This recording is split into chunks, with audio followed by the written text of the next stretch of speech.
we are very lucky tonight to be able to, first of all, thank you for making Catherine feel so important because we have such a good showing.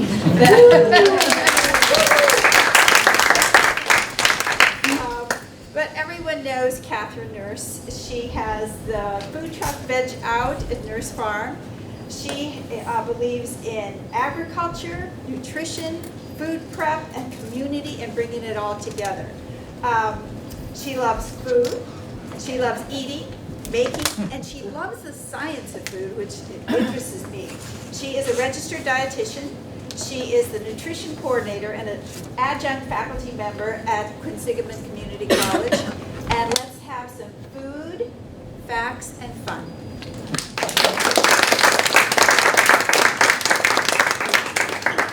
Yes. I was just going to say, yeah, before I get started, maybe just do a check. First, thank you, right? Thank you for having me tonight. I just want to make sure, one, that you can hear me okay. I heard what you all were saying about the mic. I do a lot of instruction both for college students who sometimes wear AirPods and can't hear me willingly. But then I also work at a farm, and there's tractors that drive by, and I'll usually pause and let them go. So if you can hear me okay, definitely give me a thumbs up. If I start to wane a little bit, start giving me the sound. You can't hear me now? Okay. So I can talk more loudly. Is this better? Is this better? No, you're fine. Oh, okay. I was just sure. Oh, okay. This is the signal I'm going to give you. Okay, perfect. Thank you.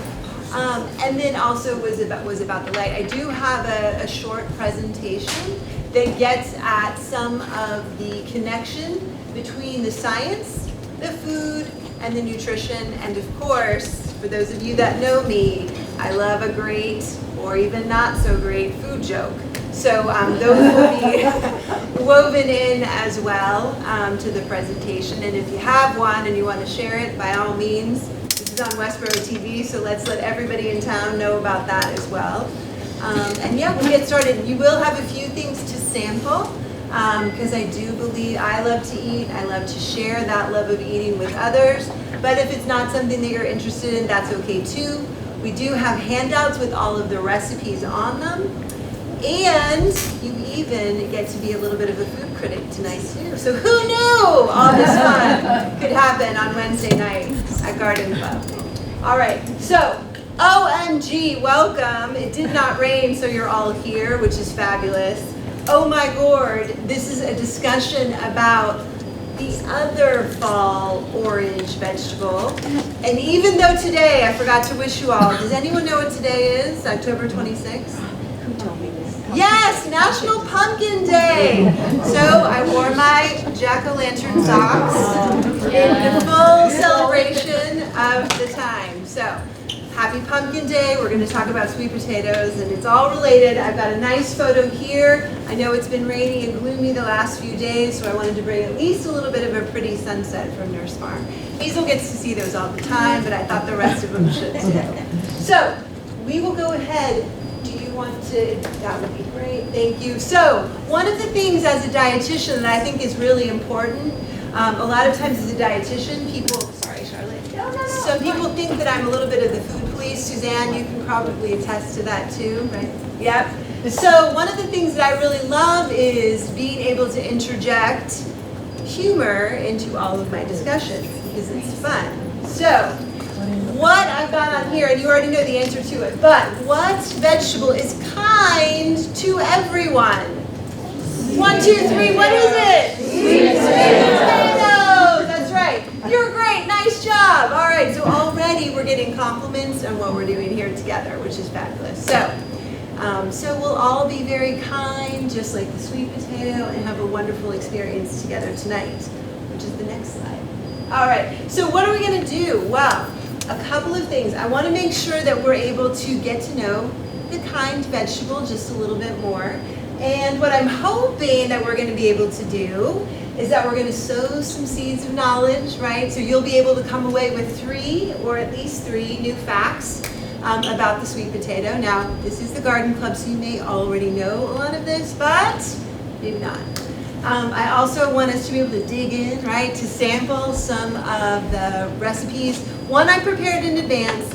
2, we're going to do together. And 3, we're going to have the opportunity to taste them. I'm going to keep my eye on the time. And then, of course, have a plantastic time, all right?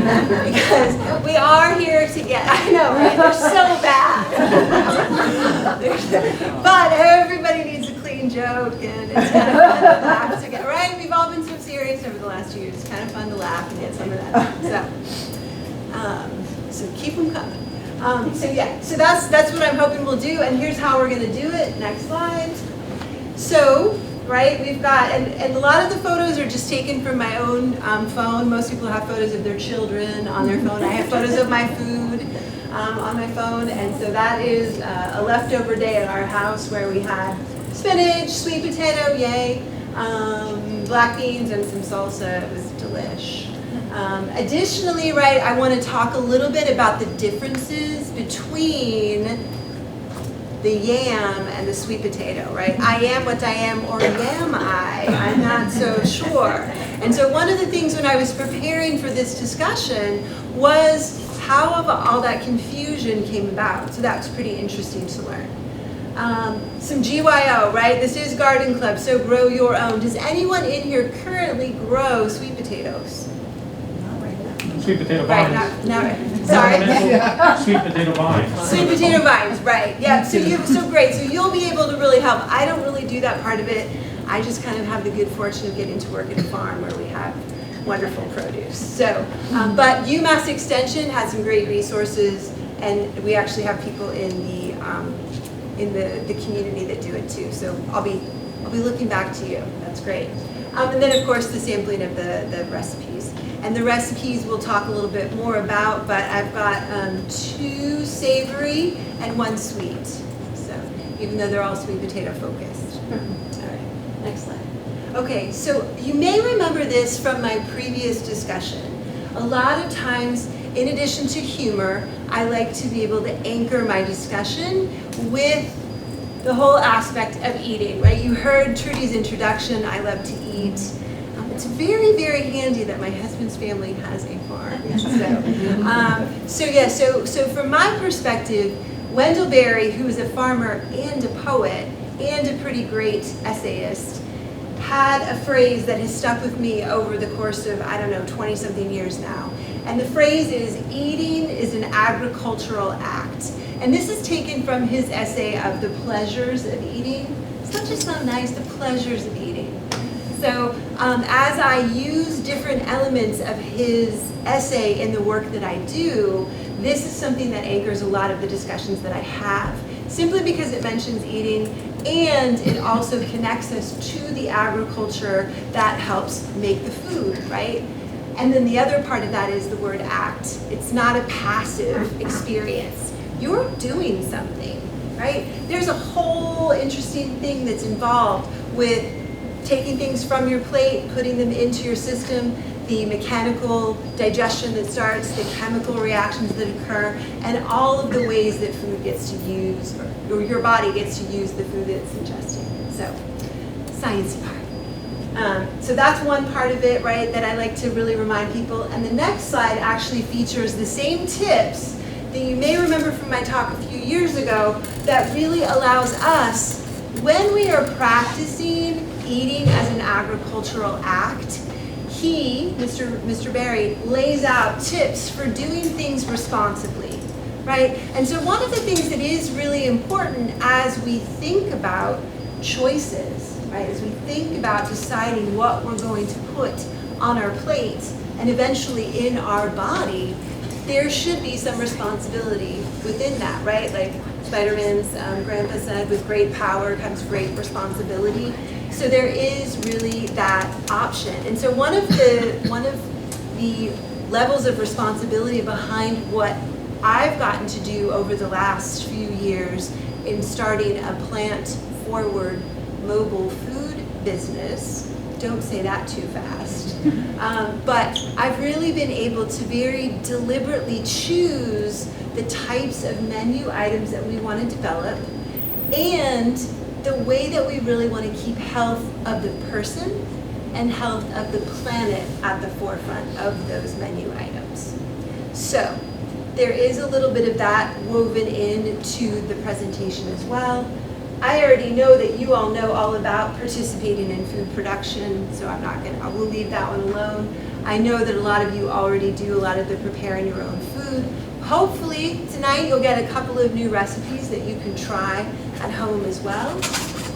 And then of course we're going to talk a little bit about the origins of the food, the whole play on I am a sweet potato or am I, right? That was really interesting for me when I started doing this research. And then of course we'll talk a little bit about being able to learn more about the history of it and a little bit more about how to best utilize it. So, next slide. You heard me mention this before. So again, I have the good fortune of getting to work at the farm where they produce, I don't know where I put my clicker, but where they produce all these wonderful, wonderful items. And as a result of their production, then I get the good opportunity to help with the preparation and the cooking of them most of the time when I'm at VEG Out at the food trailer. And so some of the ways that we've really been able to incorporate different menu items is based on the seasonal calendar. And for me, that's been just fabulous, right? I mean, there's such an array of items with which I can work.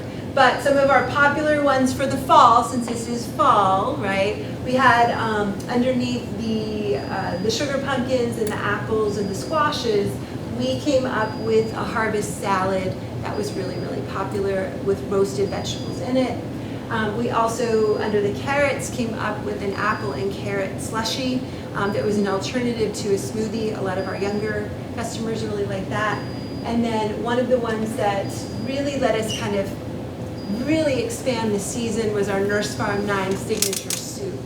And that had a tomato base on it. So anyway, those have been some fun ones that we've worked with over the years. I have some different ones to share with you tonight, and you'll see the photo of those a little bit later in the presentation. But again, it's just a gift to be able to work with such amazing produce that comes to my kitchen steps away, not miles or kilometers. So I feel really fortunate, and I'm really fortunate that I have such a beautiful spot in which to do it as well. I'm sorry I could not bring VEG Out with me tonight, but we are still waiting on our electric truck to get us towed around town because while David does give us a tow on the tractor, it's dark and cold. Well, it wasn't cold today, but it's dark and rainy this time of the year. So we'll be open again next season, and I'll look forward to welcoming you all there. Next slide. All right, so on to the star of the show, right? The kind vegetable, so sweet potatoes. All right, so the people that already do the cultivation of it likely know that it is a member of the morning glory family. So I thought that was really interesting. I also thought it was really interesting to find out that, in fact, the different varieties are linked to the skin and to the flesh. Now, when I went out perusing to find the different ones, I also learned that here in New England, the most common one is the copper-colored skin with the orange-colored flesh. So that was pretty interesting to me. I tried really hard to find a purple one, and I was not able to find one. But I thought that would have been a really colorful example as well. I did also find the red-colored skin and the white-colored flesh for the white one. And those two types, which are the most commonly sold here in Massachusetts, will serve as the two main ingredients for the first recipe that we'll try. Additionally, right, we know that when we're choosing them, we want to be able to find ones that have smooth skin, that don't have the blemishes, that aren't, because the skin is quite thin on a sweet potato, right? It is an edible skin, it is thin, and so we do know that when something can be punctured or pierced, that's just going to invite intruders into it, and we want to keep our food as safe as possible. So when we think about looking for quality products, if we're not growing our own, or potentially at a local farm where we can ask the farmer, him or herself, or themselves about the product, we do want to take care and choose a good one. I actually made the mistake of being in a hurry, quite frankly. This week has been a little congested on my schedule, but I made the mistake of not looking as closely. Actually, I just didn't put my glasses on. And so when I got home, I looked at the end of one, and sure enough, there was a bruised area. It was a little bit, and I thought it was just dirt. When I went to clean it to get ready for the presentation, I was like, oh my goodness, it's already starting to go. So even when I've written the presentation and practiced it myself, I'm still guilty of being in a hurry. So take your time when you're choosing your veggies. And then also we know in terms of, again, that sensitive skin, we know that when we're storing them, they will last for quite some time, right? This is fall, we're getting into winter, but it really does need to be in the right type of environment. So something that's cool, something that's dry, and something that is going to allow it to just keep an even temperature. I know I talked with someone at the CSA one year that had said they were able to store some of their winter squashes and other tubers up until like May because they had just the perfect location in their cellar. And later that year I also read the article from Edible Boston that talked about the rise or the return of the root cellar. So something to think about and look forward to. I'm not a huge fan of the winter, so I'm trying to embrace it, and those are always different ways that I look forward to learning more about the food that I can kind of hold on to and really extend the seasons that I love so much. So, let's see, so does anyone, the people that said that they aren't obviously growing sweet potatoes right now, or the slips right now, do you have specific ones that you cultivate? Is it the orange? Well, I've grown the sweet Beauregard before, which is the red with the orange flesh, and they did great in my garden. Okay. They were voluminous. Oh, great. I only had one problem. Voles. It might have been the thing that attracted them to my yard in the first place. So I'm sorry to say it. I only grew them one other time after that. They were delicious. Yeah. But the voles would find one and eat their way from one end at least halfway up. So they would eat like 4 inches of it at a time. 'Cause these are big sweet potatoes. So I meant to grow them again in a grow Or a container. barrel or you know the fabric baskets, pots that you can buy now. Yep. But I didn't get to it this year. I meant to do it, but I love sweet potatoes. So. Okay, so great tip already, and we're not even to the GYO component. I love it. All right, so having a vole barrier is definitely, and that was not on UMass's site, so good thing Robin's here tonight. So yeah, so that, anybody else that raised their hands? Yeah, raised garden. Right. Like a big raised. Yeah, a big raised garden, yeah, okay, great. All right, and anyone have other tips that they might share for storage of particular items? I have to store mine out of the line of sight of some of my family members because they'll just take them. And I'm like, no, that's planned for something else. So I've learned to label things a lot at my house. All right, next slide. Okay, so getting into this discussion. Now I apologize that you're a little bit farther away than, there are a few more of you than I had planned on, but you will get a copy of the presentation. It's being recorded as well, so, and if you're particularly interested in this, which I think is really fascinating, it is a graphic from Southern Living, and all of the sites that I used are at the end of the presentation, so you'll be able to click on that as well.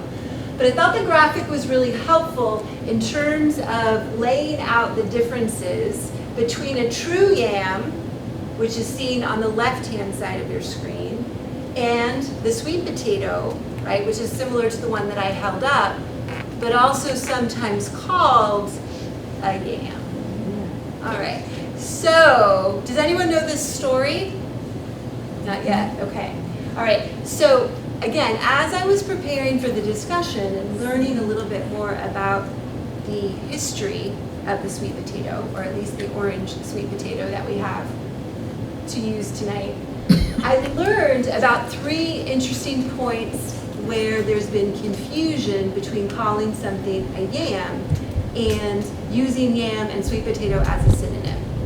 So, what I found out, travel back during the West African slave trade, in that when the individuals who were enslaved and brought over from West Africa primarily over to the US, they were provided their native yams, which you see on the left, the large, starchy, very dry textured tuber for the voyage. But then once they arrived here, this particular product or produce is not cultivated in the US, or even in, as they wrote it in the article, the New World, right? So none of the Americas. So they needed to have a transfer of food. And the one that was picked up was the white sweet potato, because the white sweet potato is a starchier, drier version of the orange sweet potato. And so this white, starchier version of the sweet potato became the transfer of food for a large percentage of people living in the US at that time. Additionally, the other point of confusion or adaptation was that a lot of the references to the yam in a lot of the local languages from West Africa was nyami, N-Y-A-M-I. Now this is really interesting to me personally because, as some of you might remember, I served as a Peace Corps volunteer in West Africa, and I ate a lot of yams that I always was really disappointed weren't this, like I grew up being called, right? So it was very illuminating for me to learn this in preparation. So as people continued to eat these, the other point of confusion lays in the translation of some of the more popular local languages where the word nyami means to eat. So you're eating this product and then it becomes adopted, the sweet potato becomes adopted as the yam, right? And the action of eating. So eating is an agricultural act, right? All right, so that was kind of the 16 to 1800 points of view. Yes? Can you explain the term transfer food? Do you mean So on the voyage from, I'm sorry? when you say transfer food, does that mean the voyage from West Africa? So it's the voyage, but also the transfer of not having something that is familiar to transferring to something that's kind of familiar and becoming adopted by that particular swath of people. Okay. Yeah. So it was both in the transport as well as in the So transfer. the slavers would bring sweet potatoes from the U.S.? No, so what happened, at least again in the 3 articles I read, but the ships themselves were stocked with as many yams as the traders thought that they would need for as many people who were bringing about over for the duration of the voyage. In West Africa? Yes. So they would get the local food there, put it onto the ship, and bring everyone and everything over at the same time. Once they arrived here, it's a pretty long trip, right? There's a lot of people that were crammed into those ships. So, and then you get here and there's no yam being cultivated or grown. So you need something that's going to be familiar, right? That people are going to want to eat. And so a lot of the enslaved individuals and communities adopted the white sweet potato because of the similarity. Yes. Are they genetically related? They're both potatoes. So How similar are they really? the yam is a completely different tuber. It's not actually a potato at all. It's actually, this is truly a yam, the one on the left, Yeah. right? So it's truly a yam, whereas the white sweet potato and the orange and the purple, those are all classified as sweet potatoes. Yeah. So that was the first point of confusion in terms of I guess adoption and adaptation and transfer. The second occurred in Louisiana in the 1930s when there was a new type of sweet potato, the orange flesh sweet potato, being grown in Puerto Rico. Louisiana wanted to be able to differentiate itself or themselves from the other sweet potatoes that were being grown in North Carolina, California, and other parts of the US that had a booming sweet potato production. So, as a way to differentiate, the USDA allowed all of the sweet potato producers in Louisiana to call them sweet potato yams. That's confusing. I know, right? So this was a marketing campaign that was launched in the 1930s. I think it was like 1937. And it was a way that Louisiana just wanted to get up on everybody else that was producing sweet potatoes in order to market their product more effectively. Well, they did a really good job because this product, in terms of the marketing, but also I think in the quality, and when you look at what's available in the store, clearly people preferred something that had the more orange flesh. It was a little bit sweeter and less starchy of a vegetable, and then also let's see, it was the sweeter flavor, and I don't want to bias you too much, right? And then it was also the orange color, and so they were really able to catapult that to present day, right, where the USDA still requires certain labeling of sweet potato yam as the packaging of the orange sweet potato. Now, there's chatter, right, as I like to say, where they're trying to really get that taken off because it's so confusing, right? There was a wonderful article written by a woman from Ghana in Food and Wine who cited how excited she was to go to her first American Thanksgiving dinner to have candied yams, only to discover they were not at all the yams. They were a sweet potato. So it's been a really interesting way that we have just adapted, adopted, and transferred different titles onto things, and now are really starting to try and peel back the layers of that and make more clarity for consumers. So, depending on where, and I guess there was even like a debate within the California market. So the big producers in 2022 or 2021 are the states of North Carolina and California. So they're really the ones that are leading the way in trying to get more accurate descriptions of the products themselves. So stay tuned. Who knows what's going to come out, right? There's even talk that they're going to make the word sweet potato all one word and not have it split, because it's not really a potato, right? It's a completely different family from the white potato that we know, and so they're trying to make it all one word. So we'll see what happens. So, next slide. All right, so on to the fun part, right? We talked a little bit about the history. You know that you can eat these raw or cooked. You know that you can use them in sweet or savory dishes. You probably also know some of the reasons that you should be eating them. This is some of the most important things from where I stand, right, in terms of the nutrient utilization. So when you think about the micronutrients that a sweet potato offers, and this is true whether it's white, purple, or orange. There are gradations of the micronutrients available, but across the board, when you think about good sources of vitamin A, vitamin C, fiber, potassium, niacin, folate, and iron, this is a root vegetable for you. And so the link into health benefits, right, all about aiding in digestion. So that's your fiber at play, right? With the cancer prevention, you've got the antioxidant nod with the vitamin C and the vitamin A. In terms of protecting vision, that's your vitamin A again.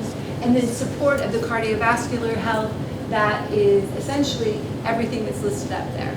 So it's a really good way that I think we can think about our kind vegetable is also kind to our body as well in terms of what it's able to provide in a pretty nice package. So, next slide.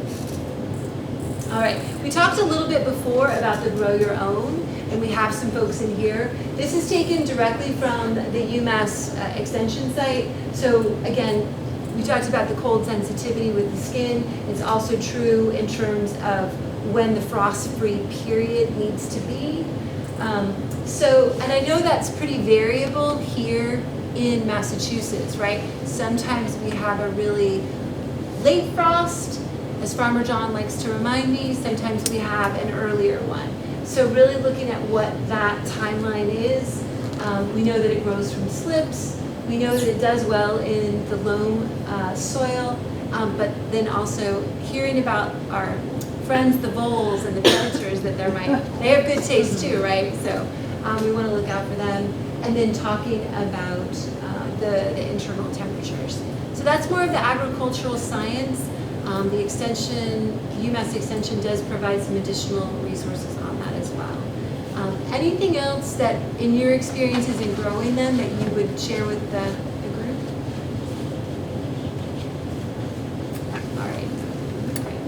Excellent. So now on to getting to eat them, which is really what I'm here for, right? So in putting together tonight's presentation, I wanted to get your opinion on a few things. I do have the handouts that will allow for you to play food critic. I will be,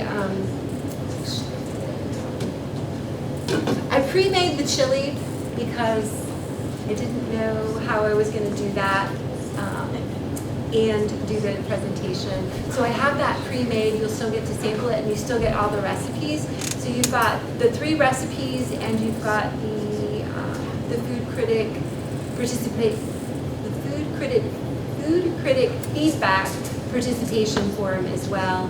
And for folks that can share, that will be wonderful. We'll make sure that we have this copy available to the group so that folks who weren't here also get that information. But what I'd like to do right now is maybe take a little bit of a pause in the presentation, get the lights back on, and then kind of talk to you about what's up here. All right, so let's see. So I've got a few different pieces of equipment up here. I've got I did a little bit of pre-doing. This is an air fryer, and I wanted the first item that we're going to taste, or the first item I'm going to demo, because I'm still working out how I'm going to do the tasting for you. But the first item that we're going to do is actually taking it's the showdown, right? Orange versus white. We're going to get roasted. And so what I wanted to be able to do is show you a shortcut if you have an air fryer. This particular item has been great for us at VEG OUT. We do one particular item in the air fryer that is really, really popular, and then we use it to shortcut a lot of our other things too.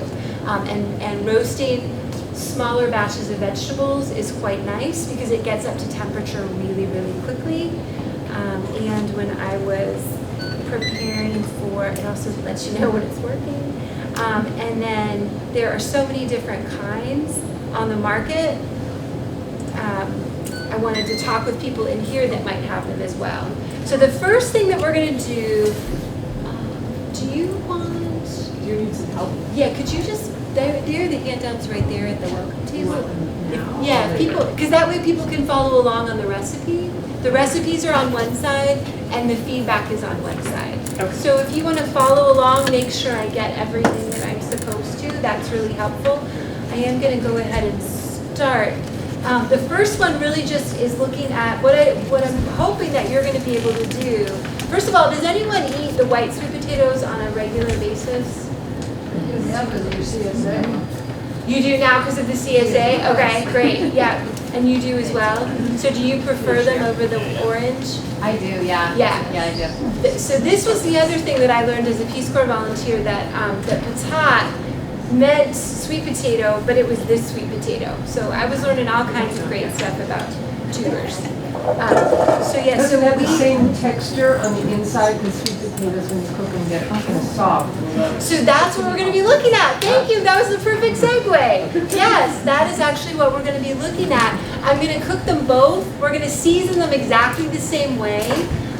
with olive oil, salt, pepper, and a little bit of garlic powder, just for a little bit of, so I didn't want to cover up too much of the flavor, but that's the first thing, is really being able to do this. And we're going to let them roast while I do the demo on the smoothie, and then we'll be able to really, I want you to be able to compare and contrast the texture as well as the flavor.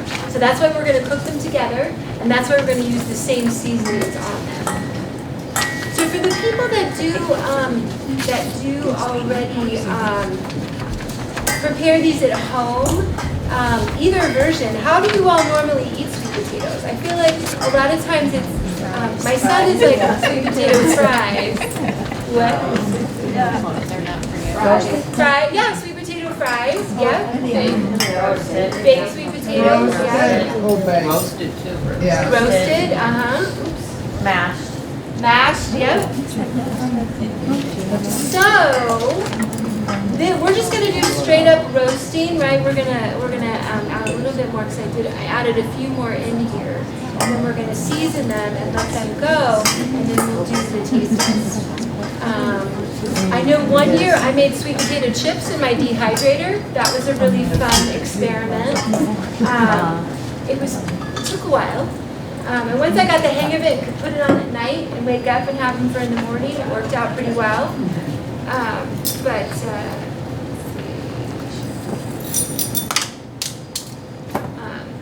So I grew up, and it was always the sweet potato casserole at Thanksgiving. That was kind of when we had them. We didn't have them a lot, so it was kind of a treat.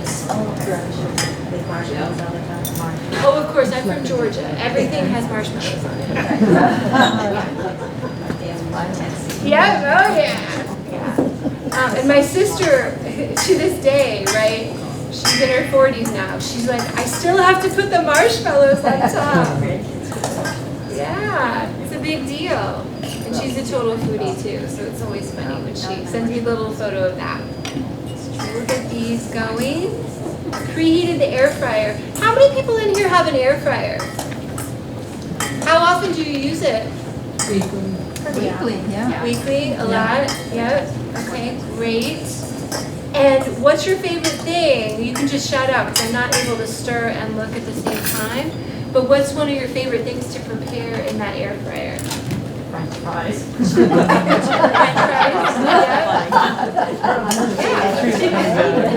Yeah. Chicken. Okay.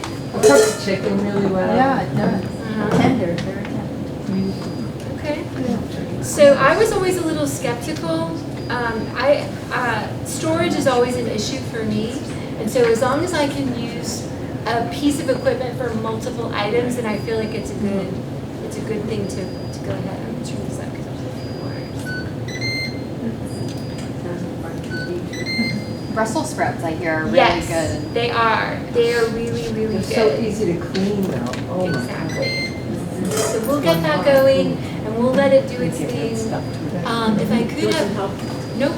We're going to let that go, and I'm going to move over a little bit. I'm going to give the chili a stir. So the chili I did prepare in advance. Everything that we're having tonight everything is vegan tonight. So, and then I listed all the ingredients. So if anyone had food allergies or sensitivities and didn't want to sample something, that's fine too. I myself have food allergies, so I always like to know what's in stuff. So I wanted you to have that. The chili, we will do. Why do you call it goosebump chili? Why do you call it goosebump? You all are just a wonderful audience.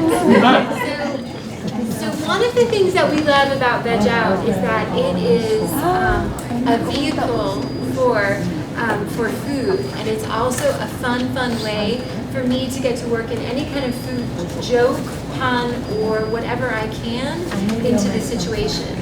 And so one of the tasks that whenever we come up with a new item is we try and infuse a little bit of food humor into our names. It doesn't always work, but when we were coming up with the Goosebump chili name, it was October of 2020. And it happened to be near Halloween. And it happened to be a chilly day. And so we decided that one, it was chilly, so we needed to eat something warm. But 2, it was so good it would give you goosebumps. And I would like to say that 3 seasons later, I had somebody come up and say, you know what, my wife had been telling me about this. It's actually pretty good for not having meat in it. So maybe it is really so good it'll give you goosebumps. So that is why we call it goosebumps chili. So. And the next thing we're going to do is the Just Dessert smoothie. So this is the sweet item that I wanted to prepare for you all, and I'm trying to figure out the best way to do it. All right, I think we're going to do it this way. So this has a few more ingredients than our, a few less than the chili, a few more than the roasted sweet potatoes. But this has got sweet potato at the heart of it. It's got some banana in it, some coconut milk, and then we've got cocoa powder, chocolate, and then we've also got ginger, cinnamon, and some maple syrup. So. Did you put protein powder in that too? You most certainly, I tell you, you just like that. Yes, you can completely I have to put, make it for my husband every day. you could He put lost a lot of protein weight. powder in it, you could put any kind of nut butter. There's lots of different ways that you could, and that's the other thing that we really try hard to do. Obviously at VEG OUT, we want to focus on what we're producing at the farm as much as we can now. We do not grow bananas, so that's not, we do not grow coconuts here in Massachusetts, but we do try and really anchor all of our recipes in what is specific produce that is from the farm. And so, but the other thing that we really want people to do is make it your own. That's why we always share our recipes. That's why we always encourage people to let us know how you've been using something at home, how you've adapted it to make sure that when you are eating as an agricultural act and eating responsibly and preparing your own food, that you're really embracing that. So yes, you can definitely add protein powder to it. I would probably even chocolate, right? Yeah. That could work well. You could get a twofer there. One of the things about this particular blender, you saw me put in the liquid first. We just find that with our Vitamix, it works a lot better when we put the liquid in first. Sometimes people get in a hurry on the team and they want to put the other stuff in first. We freeze all of our. That's the other thing is we freeze all of our produce or our components as much as we can, because then we don't have to use ice. So we feel that you get more nutrition, more actual food when you're not doing that. So a lot of people will ask us, oh, well, how much? I want the light ice. I'm like, well, we just have frozen fruit and vegetables. So that's another strategy that we've used along the way. This table is a little lower than what I'm used to at the truck, so I'm gonna bend down a little bit. But this calls for, help me out, 2 cups of sweet potato. Yeah. Great. I pre-measured some of this already, but it's always nice when you read along. Help me make sure I'm being honest. All right, and a little bit of this has started to defrost, so we may use a little less liquid, but we'll just see what happens.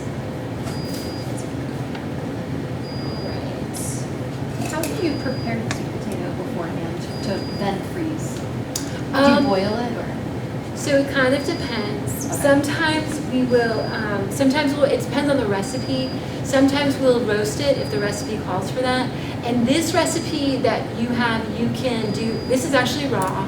So Okay. we just peeled them. So we're getting in a hurry. We're closing on the 16th. So we had to process as much as we could. But you can roast them, you can boil them, steam them. It really depends on kind of how much time you have.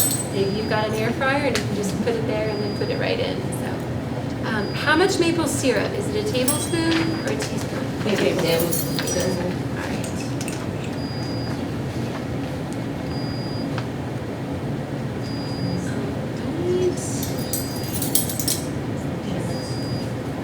I have a funny story. So there was a lot of different parts to bring over today because I wanted to be able to use some of the equipment.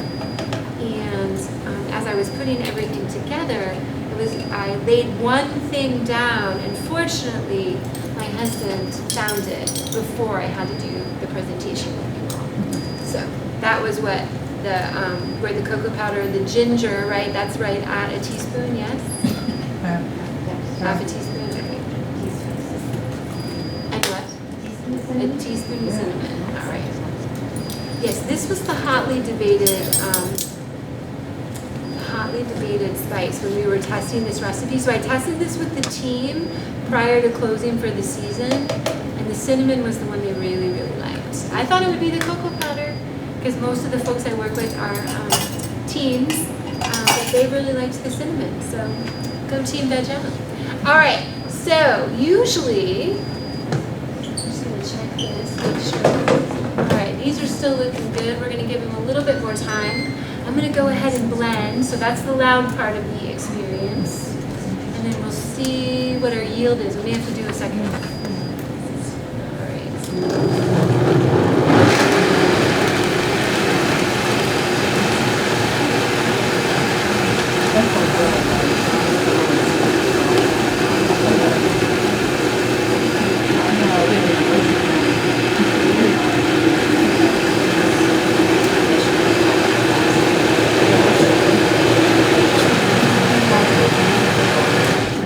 Okay, because our fruit is a little bit softer and our veg is a little bit softer, the blending is going a little bit more smoothly than it does when it's steaming directly. I am going to scrape the sides, just give it a little bit more of a blend. And then I think we'll be ready to go ahead and do our first sample if folks are up for it. I think the easiest way is going to be for me to pour and then have you all. I was originally going to have you all come up, there's a lot of you, so I'm going to let Hazel, do you mind? Okay. She does not mind.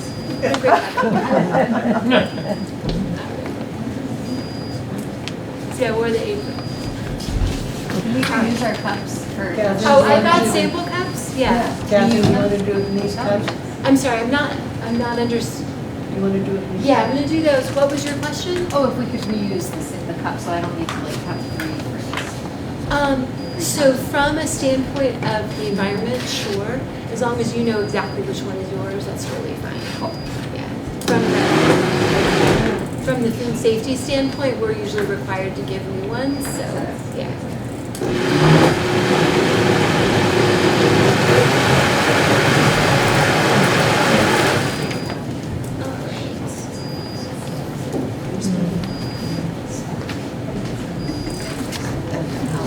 Let's see, so I'm looking at our time, and I want to be respectful of everyone's evening. But I also did want to take any questions.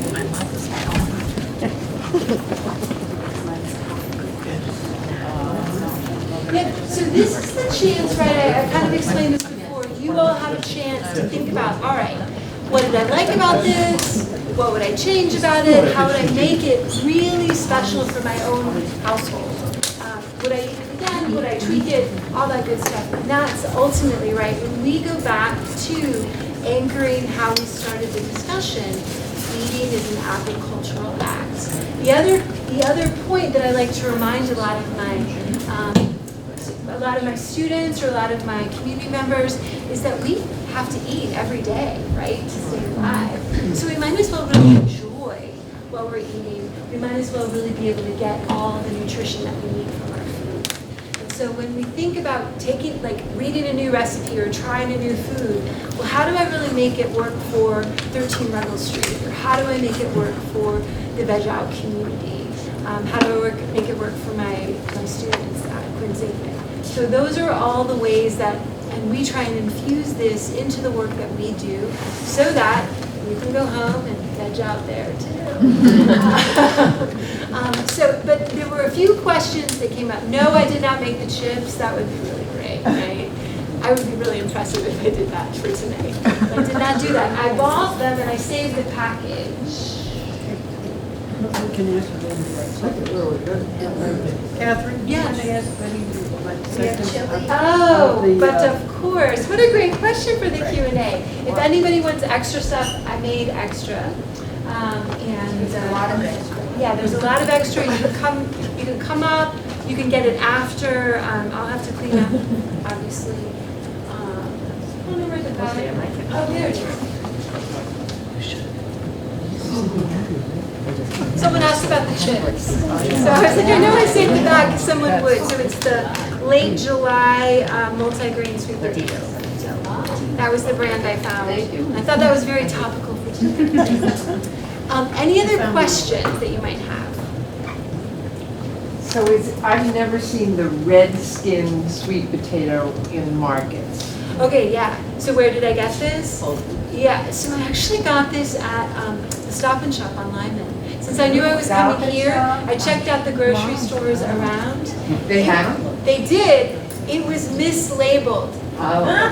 It was labeled like yam. I had the hardest time at the checkout. The person, I didn't do the self-checkout, right? And the sales associate was like, what is that? I'm like, it's a sweet potato. And he looked at me, he said, no it isn't. I'm like, okay, try a yam. And that's where he found it. So it was,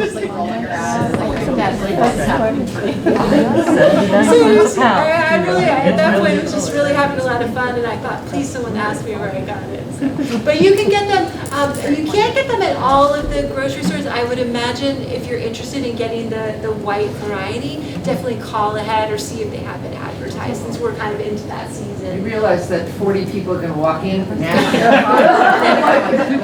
Poor guy's not gonna know. I left some there, so I only bought 3. Guess what Nourse Farms has really phenomenal sweet potatoes, white sweet potatoes that don't have that color skin.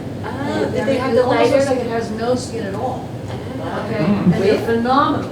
So if you don't find them at the grocery store, go down to the shop at So Nourse. that's where I started, and they didn't have any left. So, okay. I always start there, and then I branch out. They didn't have, because I had heard that they have them in the CSA. Yeah, and I was like, I need to get just one. And the Sophia in the store, she's like, we don't have any more. I was too late, but maybe they'll be like later in the harvest. I'm not sure. She didn't know, and Farmer John wasn't there when I was there, so I have to get him on the call. Anything else? Any other questions? Any surprises? I like the white better.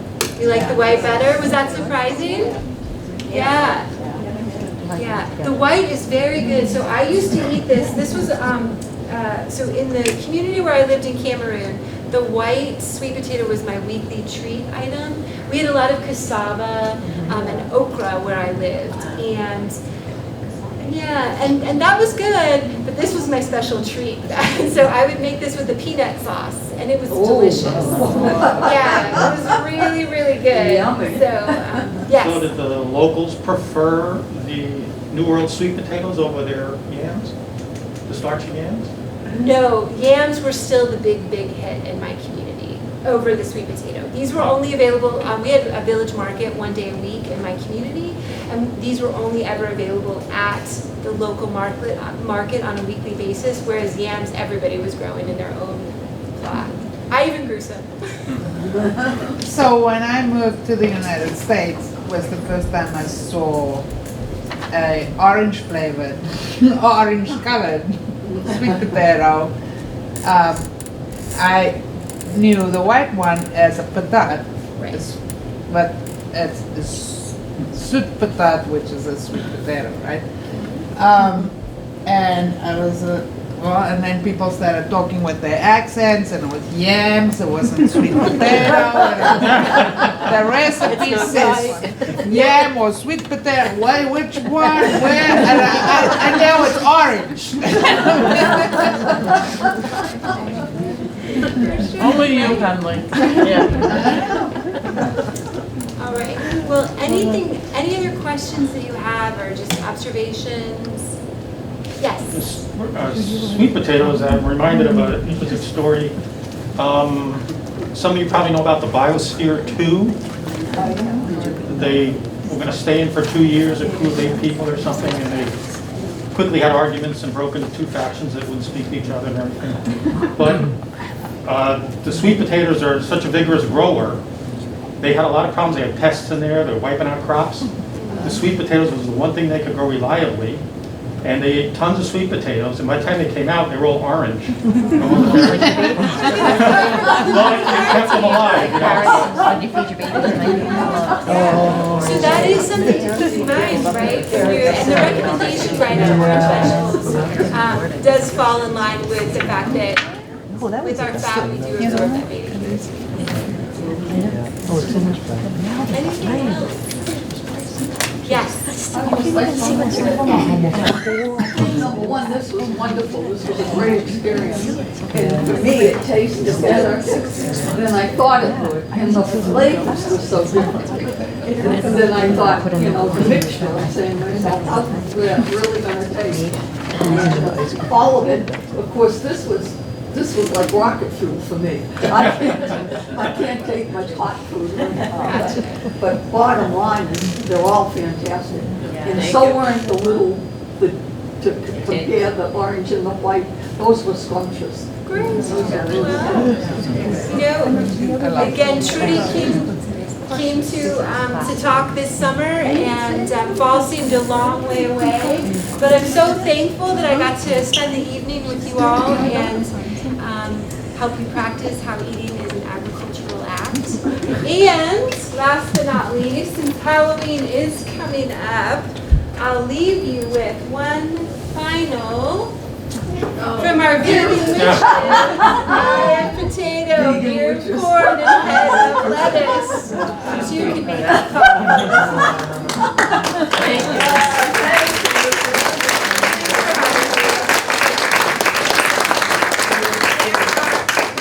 Leftovers, and you still have your cup. Come up and, or you can have a new cup. Yeah. Or you can have a new cup.